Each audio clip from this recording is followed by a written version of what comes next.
Hello and welcome to this latest edition of the Picturehub show. Today I have Ivy and Simba. They are online marriage counselors and coaches. Hi guys. Hey, Costa the creator. Did I say it right? It was Pretty much. Yeah, pretty much. So, marriage talk show hosts, radio presenters, marriage as well. Yeah, marriage coaching. Okay. Yeah. You guys look pretty young. How long have you been married for? Thank you very much. All right, I'm not as young as I look. My wife is. We've been married for 13 years. Wow. Well, 13 years. 13. 13 years on the 5th of April. So, yeah, it's been quite a journey. I've loved most of it. Because that was the next question to say, okay, so has it been rosy because you have all the notes? It's one thing having the notes, it's another implementing the notes, putting them into practice. It's not as easy, but it takes you saying, you know what, I want this to work. So in as much as it is difficult and sometimes painful, but I'm going to do it because I want this to work. Yeah. Okay. So I guess let's get right into it. So are there couples or is there a point where you reach where you can say, okay, there's no saving this one. It's the Titanic. It's gone. It's gone. There is, sadly, there is. And, you know, as much as we try by all means to never get to that point, there is. And, you know, you will have encountered a few people. A lot of the times it's when the two people quit. Okay. I think there is no problem that can never be solved. Let's put it that way. It doesn't matter what you've gone through in marriage. A marriage can still be salvaged as long as both parties are still committed to making it work. But the day that you quit on it is the day that it can not So be when you say salvaged. quit, what do you mean? As in you like stop trying, I guess. Stop trying. You stop trying. You stop putting the effort. You stop even to try to seek help. You stop. You just stop. You stop trying to live just like a normal human being. You know, when you stop trying to make yourself live, when you stop eating right, you know, you stop exercising, you stop, you know, thinking right, you stop. You just give up on yourself. You let go. You know, you will die. Same thing as a marriage. You know, it still applies. You know, the interesting thing is, I don't think any coach or any counselor can actually say, you know what, for you guys, yes, from their perception, maybe, you know, you guys are in trouble. But it is the couple that determines whether or not that's going to die or that's going to be revived. Because it's the determination of the two of them to say, okay, I mean, at times you look at a couple and think, you know, this situation is terrible. But then you can still see those same people rise up. And then you can see a couple where you're thinking, okay, this is not bad. These are minor issues, people, but they don't make it. So it's basically dependent on the couple themselves. Do they want to make it work? You'll find there are people who have just really hardened their hearts towards each other. And when that has happened, there's nothing anyone can do. That's you. You've gotten to that place. So nobody can do anything. Okay, that's interesting. And is it because of the time we're in, or maybe is it because, like, back, I'm looking at our parents, you know, there's a lot more divorce, there's a lot more drama, things are a lot more out in the open than they used to be, you know. And is it necessarily because it was hidden and there wasn't any social media to expose things, or generally the older generation handles things better than, you know? You know, I think when you look at it, it's many things put together. It could be that, now there's more exposure to it because now there's social media, so you can actually see stats of people that are actually, and now we live in a global village, so you hear of divorce in many other places as well. But then it could also be an issue of you know the statement "Akugarira vanangu." We used to hear that a lot with generations past. So maybe it wasn't a physical divorce, like you go your way, I go your way, but people are living together, but they are divorced. So that could be an issue or a contribution as well. And then, you know, when you look at past generations, there was more stigma in terms of divorce. So even if someone wanted to get divorced, you know that if you're going to tell your parents that, "Mommy, I'm leaving this guy," I'm like, "What? Go back now." Society was just going to really look down upon a divorced woman, especially. So women particularly would stick around in the marriage even if it wasn't working. Wow. Because of stigma, because of what society would say, because of what just that kukaravana, the nurturing side of a woman. You know that if I leave this thing, my children are in trouble, so I may as well. What happens now to the mental state of a person in that stage? Because I'm sure, in my mind, I'm trying to imagine like it almost feels like a prison. And for you guys, what stance or approach do you guys take? Do you is it religious? Is it do you consider things like mental health and like how do you approach? We try as much as we can to maintain a well-rounded. So yes, there's the religious. For us, we base our marriage on the principles of the Bible, principles from the Bible. So even in our teachings, that's where we are getting our instruction and principles from. But we also acknowledge that there's the mental wellness of a person, and I don't think that God separates to say, this matters, your mental health matters, or it doesn't matter, this is, So I think God is all-encompassing as well. So we look at it, as we try as much as we can to look at it holistically. What is this thing doing to you mentally? What is it doing to you physically as well? And not just you as the person who's in the marriage. What about the children? Because we also have a mandate to look after the children that we have brought into this world. So what is it doing to them as well? Okay. And then do you think it's relevant or necessary to draw a line in the sand in terms of involvement of religion? Like how far or to what extent is it feasible to involve or coach based from religion? And I'll give an example. Say a couple is married.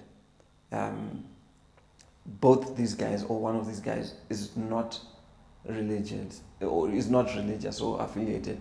And the thing is, there's already a stigma with Christians in that they can be very judgmental. And that can itself be a barrier between the two trying to resolve. Say these people have both decided they want to work it out. One is religious and one is not, or both are not. How do you approach that? Interestingly, it's that same Bible that tells you that if you are married to a non-believer, don't leave. You must get your conduct right. Get them to change by the way that you conduct yourself. Get them to change by how wonderful you are, how great a spouse you are, how you treat them, and get them to see that, maybe it's their beliefs, it's their faith that gets them to act the way they're acting. And so maybe I want a part of that faith. I want to be involved in For how long though? For as long as you want the marriage to work. Look, at the end of the day, marriage is for two people, right? That the first two that are involved, husband and wife. And so if you want it to work, you will do whatever it takes to get it to work. If you want it to work, if you're both committed to the vows that you made, when you started off, for better, for worse, for richer, for poorer, in sickness and in health, and until death do us part, if you're committed to those vows, you will do. Religion or outside, like we say, we base our marriage, we base our teachings, we base our counseling, or coaching rather, on biblical principles. And those biblical principles will work for a person whether they're a believer or not, whether they are part of the faith or whether they're Christians or not. If you apply those principles, they will still work for you. So it's not necessarily about holy religion, but it's really about observing, certain principles. Any principle that you observe, Can you give an example?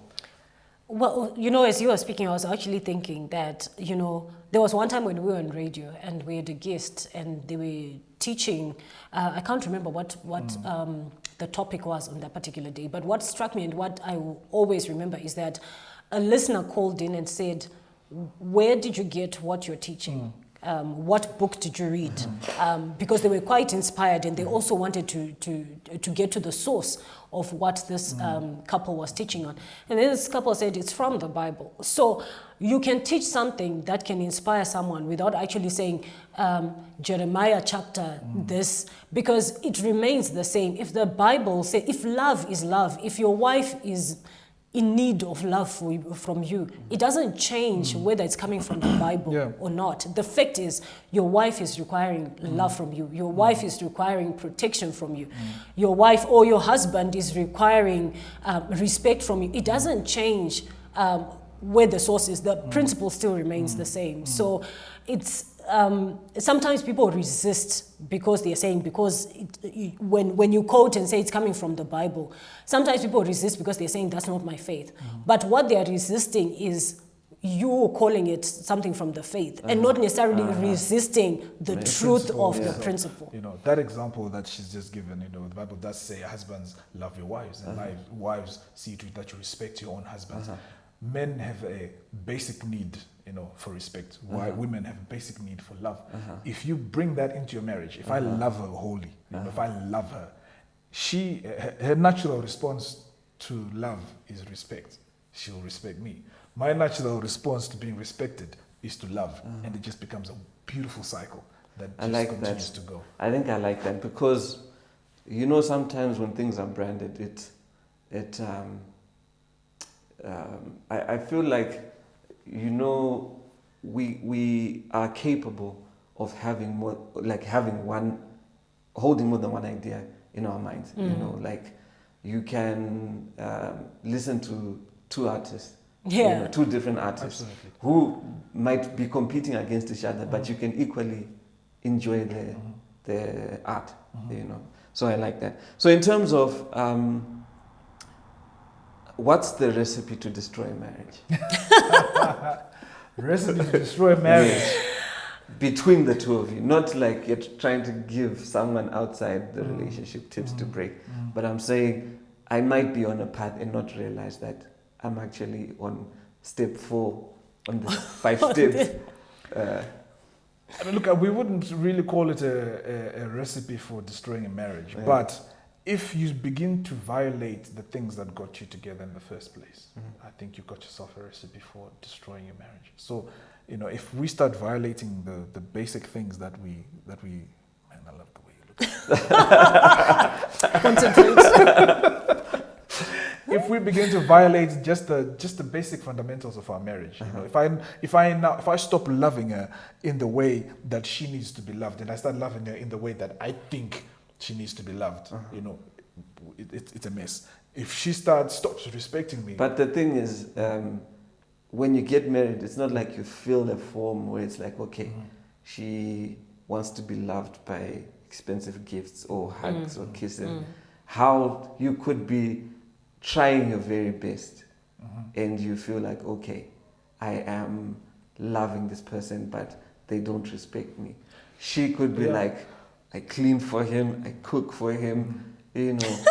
Well, while you're saying that, let me give you an example. I just remembered something that happened between us. So I used to think, okay, so we are schooled, right, as women, as wives to be, that, you know, when you get married, you know, take care of your husband, make sure you do A, B, C for him, right? So when in our first year of our marriage, so I like to dress a certain way. So I had it in my mind that I should organize his wardrobe for him. And when I get up, I should put his shirt, the one that I think he should be wearing that day, shirt and pants and socks, I think he should be dressed this way. And of course, we are told that when he comes from the bath, he should find his clothes ready. So I'll do that. And it would frustrate him. Like, I didn't want to wear that. I don't want to wear that. I'm like, but no, I'm doing what I'm supposed to do as the wife. I'm taking care of you. Another example was, I know he hates washing the car. And I would get up so excited. I'm like, let me wash the car quickly for him. So And he says, I hate it when you do that. Why are you doing that? Why are you doing that? And I enjoy it. I enjoy cleaning up. I like to see things clean. But then my intention was, I'm doing it so I please him. So when he didn't celebrate the way that I was hoping he would, I would get frustrated. Yeah. He would be getting frustrated that, first of all, you're lining up clothes for me. I don't like that. You're cleaning up the car for me. I don't like that. So until we sat down and talked about it, and like, no, for me, I like to pick my own clothes. In fact, you plan the night before. I plan what I'm going to wear the night before. For me, I get up and think, how am I feeling today? Okay, today I feel like this. Let's consider each other's personalities. So like he's saying that when you start loving someone according to how you think they should be loved, that can be a recipe for disaster, because now imagine the fight. My intention is good. I'm thinking I'm doing it because I love him. Yeah. But he's not receiving it that way because that's not how he sees love or receives love. Yeah. So. I'm sure you know this statement. I think it says something like, something to the effect that, any steps towards, if you don't know where you're going, any direction is the right direction. Yeah. Now for you, if you don't know where you're going, any direction is the right direction. It's the same thing with marriage. If I don't know where I'm going, if I don't know how to love her, for me, I'm thinking I'm doing the right thing. So that's where communication comes in. Okay. It's very important. You don't necessarily fill in a form, but you discover each other. Yeah. You ask. Some of these things you don't. When we get married, we're not at Sanganga, we're not, or prophets that just prophesy. I prophesy and I know this is how you need me to love you. This is how you need me to do this. No, sometimes it's just asking, sweetheart, when I do this, how does that make you feel? Or you know what, when you do this, I don't like it. I think it's better if you do it this way. In 5 minutes, she has discovered something about me, that she can now start doing, that she didn't know about before, and we can start moving forward. And funny enough, the learning process, I think that's why you find most couples fight a lot more in the earlier years. And if you're wise enough, those fights are what will build you to a point where you now just know what he likes. Because like for us, it's in the fights where I've put clothes and he doesn't like it. Where I'm like, but how can it frustrate you because I'm doing this? And he's like, no, I don't like it because this is how it makes me feel. I've learned something, but it has come from the fight. I guess your mindset plays a big part as well. Because if you view a fight as an attack, then you might not pick the message that was under. That was under. You know what? It's inevitable. You will view a fight as an attack. In the heat of the moment, it is an attack. The growth comes after the fight, when you reflect and you look back and you're like, okay, I get it. I'm sorry. If I need to apologize, I'm sorry. Sometimes I don't even apologize. Sometimes I'm like, okay, I get it. It's like, okay. Let me fix it. 13 years later, today I woke up and I said I wanted to wear shorts. And she insisted and said, you know what, we're going for a recording. Put on pants, long pants. It's like, hey, I know I've watched this show before. It's got a table and it's going to be covering. I've got a jacket and I'm going to be looking good. I want shorts. And that was it. I came here. Is it allowed to say I told you so?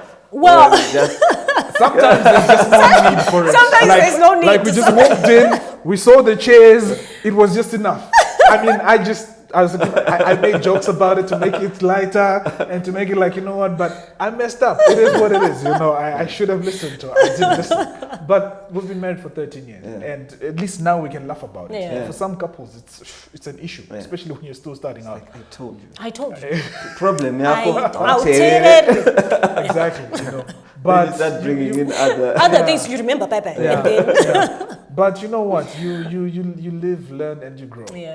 And so for some things are just hardwired, and some things may never change. And that's the beauty about marriage as well. That some things may never change, but you choose to say, you know what? In spite of these things, I will still choose to love. So what I've gotten from you so far is love, loving each other the way you're supposed to be loved, communicate so that you understand what are the other three. Okay, so from like reading and then trying to put things into application, there are three biggest things, deal breakers in marriage: communication, sex, and money. Okay, those three. If husbands and wives can figure themselves out around those three, you'll find that those are at the root of a lot of the issues that we face. You'll find those three are at the root a lot of the triumphs that we face, you find those three are at the foundation. Okay. So communication, sex, and what about money? Oh, you and then just to add on, because you asked for 5, so I'll add on another one on that. I think the challenge that we get when we get married is we stop watering our garden. Okay. And now, because it's starting to wither, we look at the outside and think, oh, but that one is rosy, that one is. But when you look back, when you were dating, you watered that garden constantly because you were calling each other constantly. You were updating. What are you now doing at work? Oh, so tell me. So what did you have for lunch? Or what? We were constantly communicating. We never missed celebrations, birthdays. We were mindful of each other. We planned dates. We're thinking, okay, so this weekend, what are we going to do together? We were constantly being mindful of each other. And then we got married, and then we stopped that, and we focused on other things. Now the marriage is not exciting anymore. So we think, maybe this has grown old. Maybe it's the person. Let me look outside. And then we forget that the thing that you stopped to do is what is messing you up. So even if I then move away from this and go into another relationship, the same will continue to happen if I neglect that aspect of watering each other. So we can water each other and have a really good marriage 50 years down the line. We can really have a good marriage. So when you say water, give examples. What do you mean? Like, because can I send her text? Does it make sense? Like, yes, it does. Okay. It does, because I'm at work. We are not together 24/7. Okay. So when you message me and say, I'm thinking of you, it still excites me that he does that. I'm thinking of you. Or even if he's updating me like, oh, today at work, so now we've gone, check out what we're doing at work.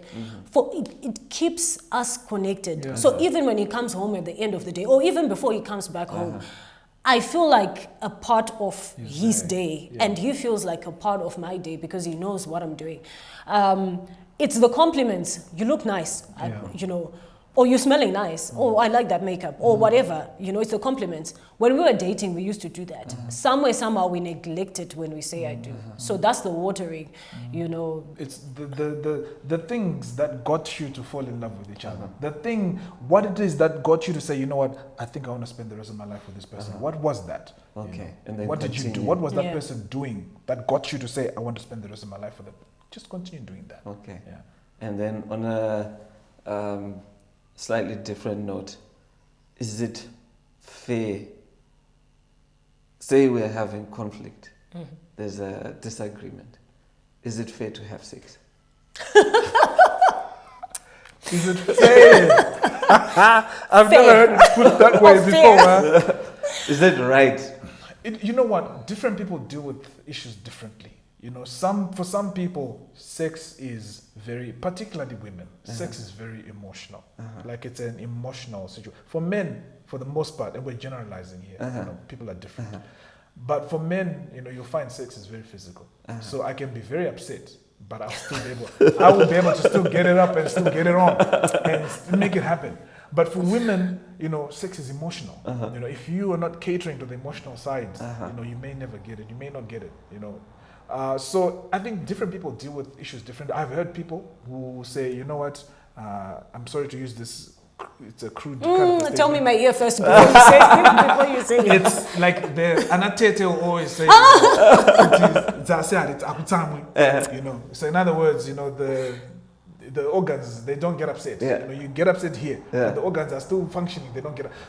People were raised on that, and some people thrive on that. They're okay with that. For some people, if I'm upset, that's it. There's nothing happening tonight. Until we fix the issue that is at hand. So different people deal with things differently. I think it can only become unfair if we're using it to cover up the issue that we are facing. Yeah. So if we never then deal with the issue and then just have sex and think, oh, okay, fine, because we have sex, we are done, we're good. And we don't deal with the issues. It's like sweeping an issue under the carpet. Yeah. So, but one day it will come up. No, but for me, I'm trying to imagine, this is like a heated argument. Maybe almost physical.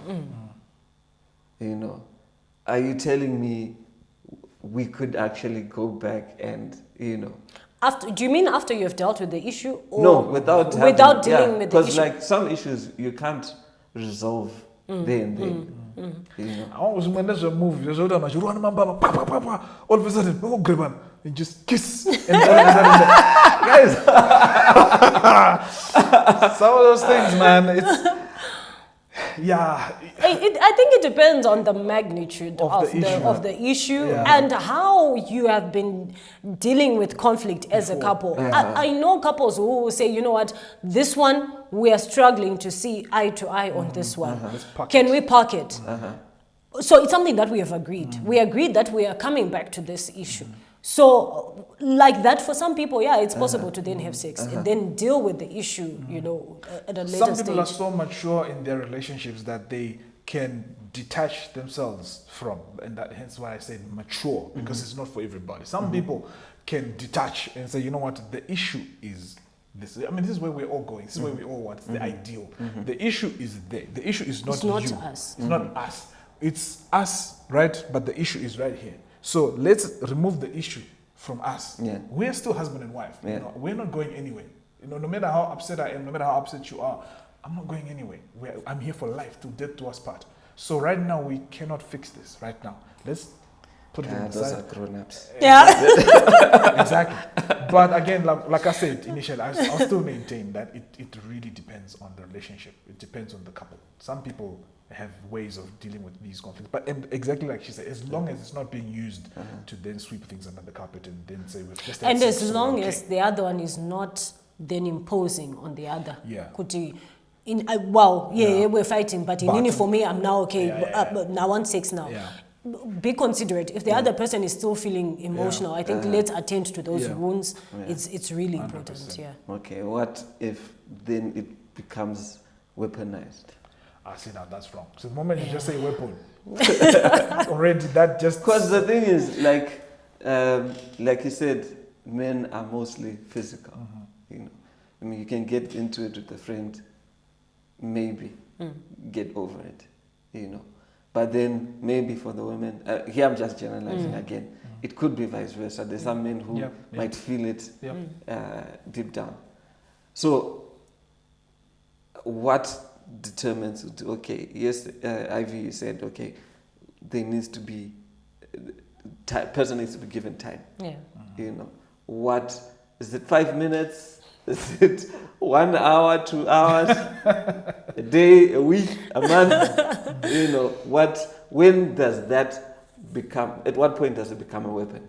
So remember, we said we base our marriage on what the Bible says. So the Bible will tell you let the sun go down on your anger. Basically, that's hard, guys. That's hard. But for us, or at least for me, I'm not using it as, and I'm looking at, okay, it's now 5:05. The sun is almost going down. It's for me, it's get your things as soon as possible, because when you now allow things to prolong, you are allowing other things to start coming in that are not supposed to come into your marriage. Because whenever I'm upset with Simba, to be very honest, I hardly ever have nice thoughts about him when I'm upset with him.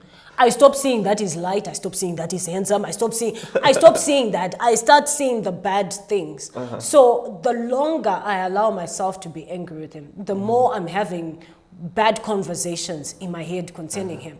So basically, I used that scripture, but I'm saying for us, we are not looking at it as in time to say sunset 24 hours, but we are saying do not prolong issues. Try as much as you can to deal with them as quickly as possible. I guess it's now you making a decision. I think that's one thing that I got, is that it's basically it's a decision. There's no magic formula. Just decide to say, okay, I am deciding not to be upset, because if I let it fester, it becomes something else. It becomes something else, You know what, for the most part, you'll see that a lot of people that find it hard to resolve conflicts, usually it's not even necessarily about the actual conflict itself. There are underlying issues that are there.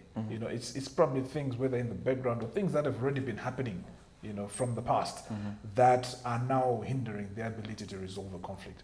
So, but for the most part, if you guys are okay, if you make sure that, Like, for instance, I like to use analogies a lot. I don't know if I hope this will make sense. But if your car is constantly being serviced, you know, the day it breaks down, it's usually easier to fix it. Yeah. Unlike a car that's never been serviced, the day it breaks down, you then discover that, oh, there's also this, and there's also that, and there's also this, and it becomes, you know what, forget it. So if you're constantly servicing, like you know, Ivy mentioned, watering, if your marriage is constantly being watered, and you guys are generally speaking, you're okay, you know.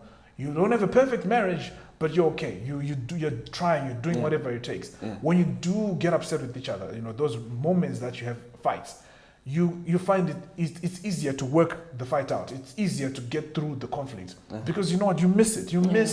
I miss my homie. I miss my friend. And so if we ever have a conflict, we want to get rid of the conflict. We want to get it out of the way quick so that we can get back to this relationship, because this it's a good relationship. Okay. Because we constantly water. So I think, you know, for those that find it very difficult to deal with issues when they come about, maybe you do need to look back and say, okay, what are the underlying issues here? You know, are we actually okay? Communication wise, are we okay? You know, sex wise, are we okay? Money wise, are we okay? Are we watering each other? You know, normally, because this fight here is just taking way too long, or this conflict is taking way too long to resolve. Maybe the underlying issues that are there. Yeah, and I on that as well, because this is actually something that I discovered of myself. So sometimes the length of the conflict, or however long it takes to get over it, is not necessarily because the conflict is such a huge issue. Sometimes it's basically a personality or character issue of the person, where maybe you have issues with forgiving, maybe you have issues with getting over an issue. I know personally, I wanted him to really feel it when I'm upset. I want to teach you a lesson, so that you never you must know that I'm upset. So that you never ever do it again. And so sometimes so now you have to look inward to say, okay, why do I do this? Why am I letting this go on for so long? If it's a character issue, that's why I said that it's one thing having you asked in the beginning, it's one thing having the notes, and it's another practicing. Because now you have the notes, forgive and move on. But now it's the practice, because I still have that in me that wants to teach him a lesson. But I know the notes say forgive. So it becomes a battle in you, but you know that the issue is in you and it's you that you have to deal with. And you walk it through. So now you're dealing with your character as well. It's not just about the issue at hand. So I like the responses that you've given. And for me now, my question is, what if these things happen repeatedly? Now there's you get triggered. I'll give an example. You know, with men, generally, men don't like spending on things that they don't feel are important. And I guess it's the same with women. I guess you want to look beautiful. You want to have the hair, the makeup, the clothes. You want to look and feel beautiful. And sometimes when that involves money, you know, and generally men are supposed to be, like you mentioned, a provider, you know, and someone who takes care of the home. So how do you navigate trigger words where the moment you start talking about clothes, he's already shut, his mind is already thinking, okay, all of the problems that he has to deal with. And it's like, okay, can she see the situation? Or, you know, how do you navigate trigger words or trigger situations? Okay, so using the example that you have given, I think in marriage, we need to look out for each other's emotions. So for him, like you said, he's thinking, I need to be the provider. So it's not just, sometimes we think provider in terms of finances only, but are you also providing emotional security for me? Because that can also be a challenge on its own. Yes, you can be bringing the money, but there's other areas that I also need you to provide. I need you to provide that emotional security. And one way of doing that is just showing that you're concerned about, the things that I value. Okay, there's a difference between being extravagant, where I constantly every month there has to be a budget for some latest shoe, whatever. That's an issue, or a different issue altogether. But there's a need that a woman has of just being a woman, just being pretty. And it's your responsibility as well to make sure that that side of me is acknowledged and is taken care of. So you can't shut down your wife and just say, because I've got other major things that I'm looking at. Because for me, it's a major thing. So you can be pushing to provide financially and get to a point where maybe financially you're now secure, but the person you're pushing for has been pushed out of the equation. They're no longer there because you didn't take care of my emotional needs. So there needs to be a balance there. Everything she said. I mean, again, it also goes back to the fact that at the end of the day, you do want a wife that looks good. You want a woman that when you're walking around in public, you're not shy, to point out, to say, that's my wife. So you've got to do what needs to be done to get it to look like that. And if you got married in a situation where maybe it was just you as the husband who was working, and that's how it is, and that's how it has been, for years. I mean, that's what it is. You knew what you're getting yourself into. Not so? Unless it's a situation where it's like you're now trying to adjust to a situation where both of you are working, both of you were bringing in an income, and then all of a sudden one person stops working and that income is cut off. That's another issue now altogether, where you just now have to really adjust, where there's got to be lots of communication to say, hey, listen, what are we cutting back on? We had 2 incomes, now we have 1. What can we do? What are some of the things that we can cut back on, that are not that important for us? But it's out of agreement. Okay. Yeah. You used to buy, $500 makeup. Can we put it at $250? Can we find $250 makeup that will still make you look okay? You used to buy shoes every 3 months. Can we cut back and say maybe 6 months? But it's communication. We're talking about it. And you're adjusting together as you go. And I think if your marriage is good, if you married a reasonable woman, I think, as a wife, you gravitate towards also making sure that the home is taken care of. So there's no way I can make demands on him to provide a certain way when I can see that this is what we have. Yes, we can push each other to do better, but there is now being unreasonable. And I think generally, if you married level-headed. Thank you. And level-headed woman, you may find she may actually say, with my hair, there's certain things where I used to go to the salon twice. I've got tongs in the house. I can actually do some of it on my own. But then you can't now just say January to December, there's nothing for you. Make a plan, cater to that side of her as well, so that she continues to feel feminine, continues to feel like a woman, continues to feel pretty for you, and even have the confidence to be your wife or to move around with you as your wife. And another thing that really gets people stuck or hung up on that is the fact that, there is lack of consideration or lack of considering each other. The Bible does talk about, consider yourself or consider others as better than you, right? When we then don't do that, and I expect her to cut back, but I'm not cutting back. I'm still doing the expensive things that I always used to do, but I expect her to cut back.